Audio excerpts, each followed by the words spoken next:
म्हणजे आम्ही 3दा भेटलो आयुष्यात आणि आम्ही खूप छान बोललो होतो. तर पहिल्या भेटीत मला म्हणाले, तुझा मी फॅन आहे. आणि अरे टाळ्या वाजवा यार. पुलं म्हणाले, अरे मी तुझा फॅन आहे. आणि त्यांना तेव्हा नीट बोलता येत नव्हतं, पण पाण्याचं वागणं किती विसंगत ही कविता त्यांनी पूर्ण म्हणून दाखवलेली मला.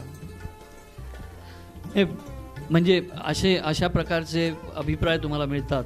ह्याच्याबद्दल तुला कोणाच्या इतरांच्या अभिप्रायांबद्दल आत्ताच बोलायचं आहे का पहिले आपण कवितेचा जन्मकथा किंवा कविता कशी सुचली? इनफॅक्ट मी एक नोट केलं आहे, मला ही एक कविता ह्याच्याबद्दल ही कशी सुचली असेल हे मला तुला विचारायचं आहे. म्हणजे आपण भेटायचो ते वडाचं झाड माझ्यासारखं कमरेत वाकलंय आणि तिथेच माझ्या मुलांनी चहाचं दुकान टाकलंय. आता ही कविता कशी सुचली असेल? आपण भेटायचो ते वडाचं झाड माझ्यासारखंच कमरेत वाकलंय आणि तिथेच माझ्या मुलांनी चहाचं दुकान टाकलंय. आम्ही जेव्हा लहान होतो ना खूप, तेव्हा आम्ही कोल्हापूरला जायचो, तेव्हा डायरेक्ट कोल्हापूरला गाडी नव्हती, आम्हाला मिरजेला उतरावं लागायचं. आणि मिरजेला मला वाटतं बराच वेळ थांबावं लागायचं, मग कुठची तरी बस यायची का, मग आम्ही कोल्हापूरला रवाना व्हायचो. तर तेव्हा आई आमची जी होती, आईच्या आठवणी खूप माझ्यासारख्याच खूप ताज्या होत्या, आठवणी रमणारी आई होती. तर आई जेव्हा 7वीला फायनल म्हणायचे, 7व्या वर्षाला फायनल म्हणायचे, तर आई तिथे आम्ही बसलो, त्या असा कट्टाच होता तो, बाकी त्याला काही अर्थच नव्हता त्या बाकी रस्त्याला. 3 रस्ते मिळालेले, एक असा रस्ता. तर ते काय म्हणायचं पर्टिक्युलर शब्द विसरलो मी, कोल्हापूरच्या शब्द होता त्याला काहीतरी, तिठा किंवा अजून काही शब्द होता. हा, तर आई ना तिथे आम्ही बसलो की सामान असायचं 2-3 बॅग जवळ. ताई उठून थोडी पुढे म्हणायची, आम्हाला इथे न्यायला घोडागाडी यायची, मग आम्ही इकडनं पुढे जायचो. असं म्हणताना आई तिथे बसायची तिकडच्या ह्याच्यावर, आणि त्या मागे झाड होतं वडाचं. तर तेवढंच एक लक्षात होतं. त्यामुळे मला काय म्हणायचं आहे की आईच्या दृष्टिकोनातून ते स्थळ किती वेगळ्या, म्हणजे ते नॉस्टॅल्जिया किंवा तुला ती आठवणीने तुम्हाला. पण आणि आम्हाला काही असं वाटायचं नाही. मी आम्हाला वाटलं आई तिथे काय बसते अशी जाऊन, पण आई न चुकता जे काय 1-2 आम्ही तो प्रसंग मला आठवतो, आई नेहमी तिथे बसलेली आहे. तर तिथून मला सुचलं की आपण भेटायचं ते वडाचं झाड माझ्यासारखंच कमरेत वाकलंय आणि तिथेच माझ्या मुलांनी चहाचं दुकान टाकलंय. शेखर, पण ही एक कविता आहे, मला त्याच्यामध्ये तर ही खरं म्हणजे ती कविता आहे का, त्याच्यामध्ये काव्य आहे का, ही एक कविता मला तू सांग की भर दुपारी सावली वडाखाली धावली, ह्याच्यात काय काव्य आहे रे? तुला काय वाटतं? मला काही कळत नाही. भर दुपारी सावली आणि वडाखाली धावली, ह्याच्यात काय म्हणजे मला हे पटतं की नाही? म्हणजे सावली आणि धावली हे यमक जुळतं. बरोबर 12 वाजता आपल्या पायाखाली आपली सावली येते, हे सत्य आहे आणि हेच काव्य आहे की रणरणत्या उन्हात जेव्हा आपल्याला सावलीची गरज असते तेव्हा आपली सावली आपल्या कामाही येत नाही, ती आपल्या पायाखाली येते, मी ती आपल्या आश्रयाला येते. हेच याचं काव्य. आता गोखल्यांचा मुलगा, एक सामान्य मुलगा, आणि आता एक प्रथितयश कवी किंवा एक प्रसिद्ध व्यक्ती, हा प्रवास, ह्या प्रवासाबद्दल काय वाटतं? कसा वाटतो? कसा झाला हा प्रवास? थोडंसं विपरीत उत्तर वाटेल तुला, पण खास करून आमच्या पिढीचं खूप नुकसान झालं.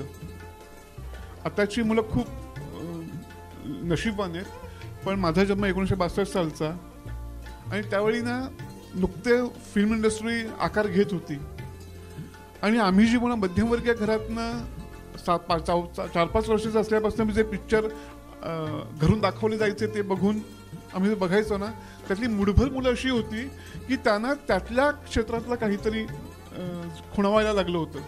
त्यातला मी होतो. साधी माणसं हा पिक्चर माझ्या आयुष्यात मी पहिला बघितलेला पिक्चर,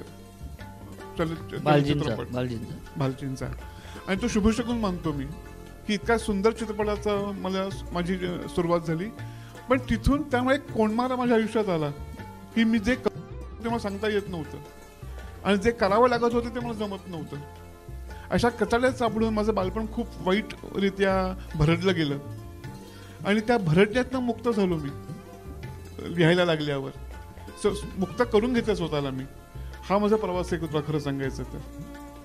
प्रसिद्ध व्यक्ती आहे का नाही मला माहीत नाही, पण जे घडलं ना ते शेवटी त्याची उपरवाली की दुवा हेच म्हणेन मी. पण मला प्रत्येक गोष्टीसाठी संघर्ष करावा लागला. तुम्हाला कोणीही असं सांगायला येत नाही की तुझ्यात हे गुण आहेत, तू या गुणावर काम कर किंवा तू या गुणासाठी मेहनत घे, किंवा असं कोणी सांगायला येत नाही. आपल्यातलं काही आपल्याला ओळखावं लागतं आणि ते ओळखल्यावर त्याच्याशी पक्क राहावं लागतं.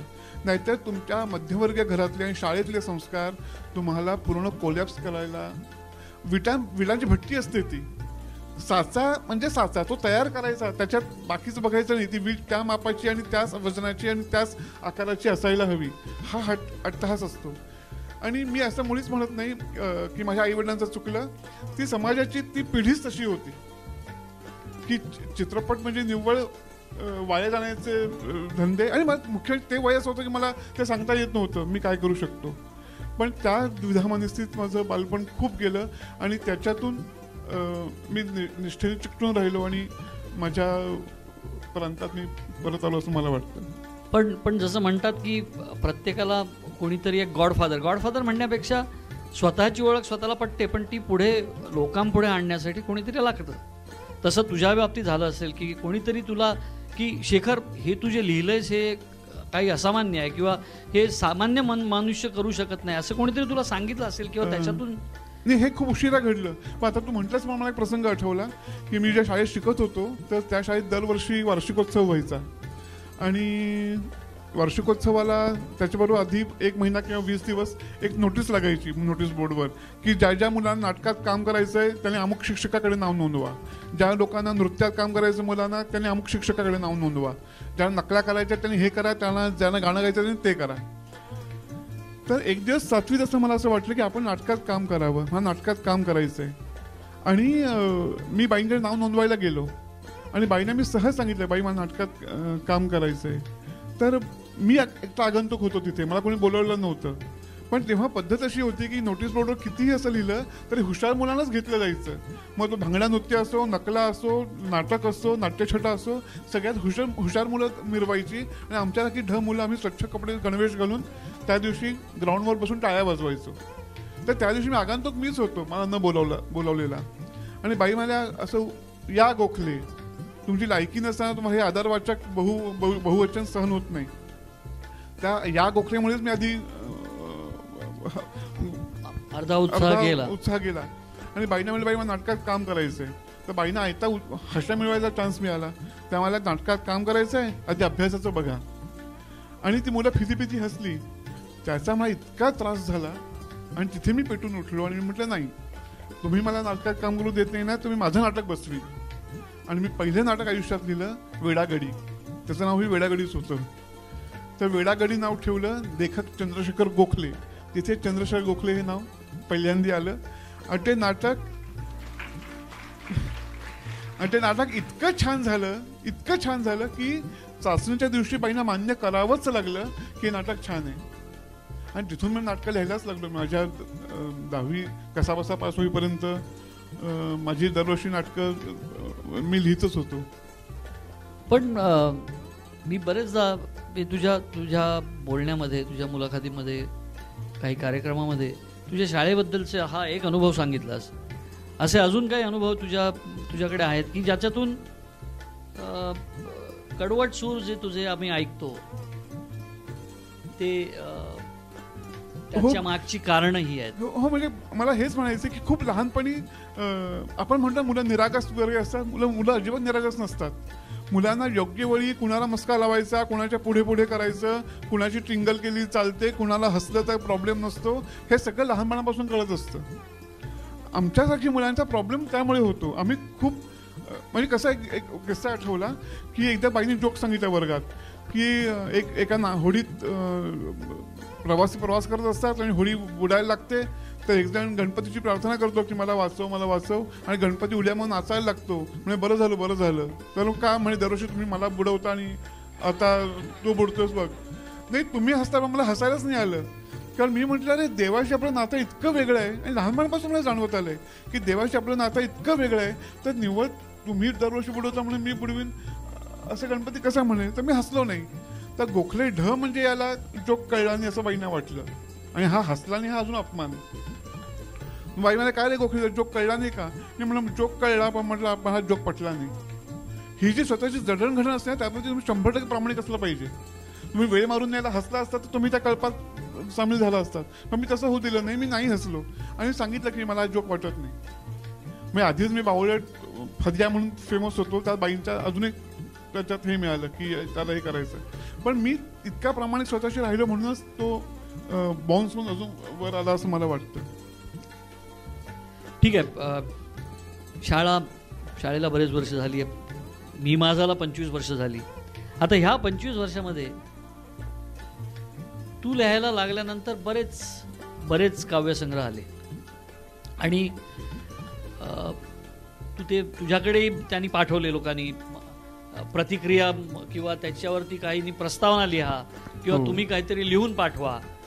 पण तुला काय वाटतं, म्हणजे तुझा अनुभव काय, तुला ह्या कवितेबद्दल काय वाटतं की त्या कविता खरोखरच काही दर्जाच्या आहेत, त्याच्यामध्ये काही सबस्टन्स नाही? खरं सांगायचं तर याबद्दल मी बोलणं योग्यच नाही. फक्त मला एवढंच म्हणायचंय की रसिकांनी त्याच्यावरती भाष्य करणं आवश्यक आहे. 25 वर्ष हे टिकलं आणि अजूनही ते चालू आहे, ह्याचाच मला जास्ती आनंद आहे. की चारोळींची कविता म्हणजे साहित्यात धरली जात नाही किंवा हे असं मी म्हणत नाही. पण तुम्ही मला सांगा कविता का नाही याच्यात? आता एक साधी गोष्ट हे दाखवतो. एक गोष्ट आहे बघा, कविता काव्य कसं शोधायचं. आता प्रवासात, जत्रेत, कुठे सार्वजनिक ठिकाणी मूल हरवलं की बाका काय करतात? घाबरतात, रडतात, काकुळतीला येतात. ते मूल कधी डोळ्यानं दिसतंय असं त्यांना होतं. ते मूल मिळालं की काय करतात? पहिले धपडा घालतात पाठीत, कुठे गेला होतास. मग मी हे कवितेत 4 ओळीत बसवलं की मुलं हरवल्यावर बायका रडतात आणि ती सापडल्यावर त्यांना बडवतात. आता ऍक्च्युअली कविता नाहीये, पण तरी त्यात काव्य आहे, कारण त्यात मायलेकराचं प्रेम आहे. तर चारोळींची कविता नाही असं होऊ शकत नाही. एक माझी कविता अशी आहे की एक कुठलीही माझी कविता घेतली तरी की पहाटेला रात्र ओढ्यावर नाहायला बसली, सकाळ होऊन येताना कोवळी उन्ह नेसली.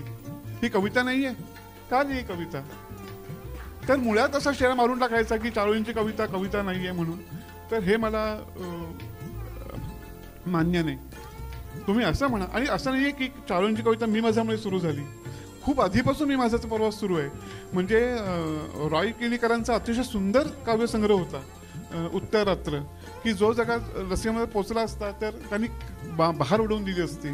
मी माझ्याची खूप आधी ती कविता संग्रह आला, पण तो नाही रसियापर्यंत पोचला किंवा नाही क्लिक झाला. मी माझा क्लिक झाला, ती त्याची योजना होती. पण म्हणून कवितेकडेच हे बघायचं बायस ते मला मान्य नाही. आणि चारोळींची कविता मुरलेलीच होती समाजामध्ये. एकदा मंगेश पाडगावकरांनी चारोळी लिहिली होती की एक होता वात्रट तो चहा प्यायला आणि मला आईला. एक होता वात्रट तो चहा प्यायला आणि मला आईला. तर एकदा ते असं अंघोळीला निघाले होते आणि बाबा बोरकर त्याच्या घरी आले आणि बाबा बोरकर म्हणे काय रे काय लिहून ठेवतोस? एक होता सात्विक तो चहा प्यायला आणि मला आईला, हे काय रे लिहून ठेवतोस? तर तेव्हा तुम्ही लिहून दाखवा. तर बाबा बोरकर म्हणाले ते अंघोळीला निघाले टॉवेल गुंडाळून. तर बोरकर म्हणाले एवढासा टॉवेल त्यात कसा मावेल? म्हणजे मला काय म्हणायचंय की आम्ही काही वेगळ्या कुठून प्रकार शोधून काढला किंवा खेचून आणला असं नाही. तो होताच, फक्त तो मी माझ्यामुळे क्लिक झाला.